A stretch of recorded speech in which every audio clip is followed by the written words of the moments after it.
The short sword is just crazy good in KCD2. It is super scary and probably a little bit overpowered. And on the first map, especially, some of the best weapons you're going to find statistically are the short swords. And even when you get to the second map, a lot of people switch over to the long sword. I love the long sword, but still, statistically, the short sword is the best weapon in the game. And that is if you build it out a certain way with your perks.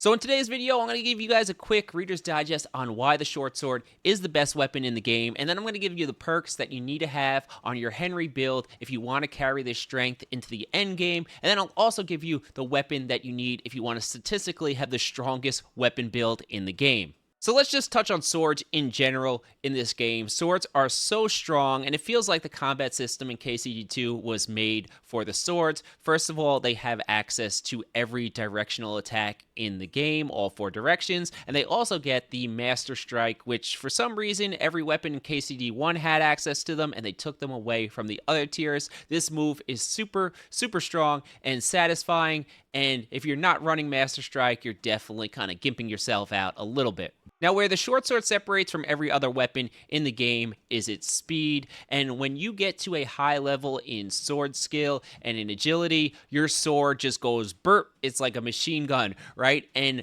people could play the short sword and spam just overheads and beat the game with no problem, knowing virtually nothing about the combat system. Now, personally, I don't endorse that way of playing because I think you get a much better experience if you use the entirety of the combat system. And when you do use that full combat system, a short sword, it is so great because it has access to such great combination attacks, and this speed that we talked about earlier makes them even easier to land. A high-level swordsman can actually combination through enemy perfect blocks or perfect parries and still land if there's a big difference in skill. And this speed I keep talking about gives you room for error in that sometimes you can see your enemies start an attack, and rather than Master Strike or block, you can just throw out a stab on your own, and you're actually going to land before them, even though they started their attack before you. The short sword is also great for beginners, not just because that's speed, because it does have access to a shield too, and the shield gives you a better defensive stats, but it also gives you a longer window to do your perfect parries. So if you're just starting out playing one of these games for the first time, it's a great place to start. But now, if you want to take the short sword to its full potential, you got to get rid of that shield, and you got to run it as a one-handed dueling weapon with nothing in your offhand. Now, when you do this and you take the perks that I'm about to show you, along with the weapon that I'm going to show you at the end of the video, you will have better attack statistics than if you run a T4 dueling longsword. So now I'm going to give you guys the perks that are essential to making this build for Henry work. Now, when you get to the end game, there's a very good chance that you are maximum in every statistic, so you're going to unlock pretty much every perk in the game. So I would fill in around these, but I would prioritizing making sure you guys get these as early as possible if you plan on running the short sword, as this will unleash the weapon's potential. So let's start in our sword tree, and there is a perk called Gladiator, and what this does is it gives you a +5 bonus to your sword fighting skill, but only if you wield the weapon with one hand. So as a max skill of 30, you now have 35 swordsmanship, so this adds a lot of speed and a lot of damage to your one-handed sword in one shot. This is essential, and you're going to see a kind of trend here of there are a bunch of perks that support you using one-handed short swords, so take Gladiator immediately. Now, there's also a skill called Whirlwind. Now, this will work on your short sword in general, and this is going to increase your defense by 30%, and your attacks and your blocks are going to cost you 20% less stamina. Stamina is the most important stat in the game, and as a short sword specific perk, I think this is essential to adding to your build. Now, if we go to the agility tree, there's a perk called Dominant Hand. This is all about using a one-handed weapon without a shield. Now, if you do this, your attacks will cost you 20% less stamina, and when you block, it'll also cause less stamina and be more effective than it would have been if you didn't have this perk. Now, sticking with agility, there are two perks that I think are essential to any sort of sword fighting build, no matter if you're going longsword or short sword, but that is Finesse and Viper, and these add 5% damage to both your slashing and your piercing attacks. I think Finesse is slashing and Viper is piercing, and there actually is a second tier of this, Finesse and Viper 2, that I would also prioritize in getting, as this is just another statistical boost to all the damage you're going to do.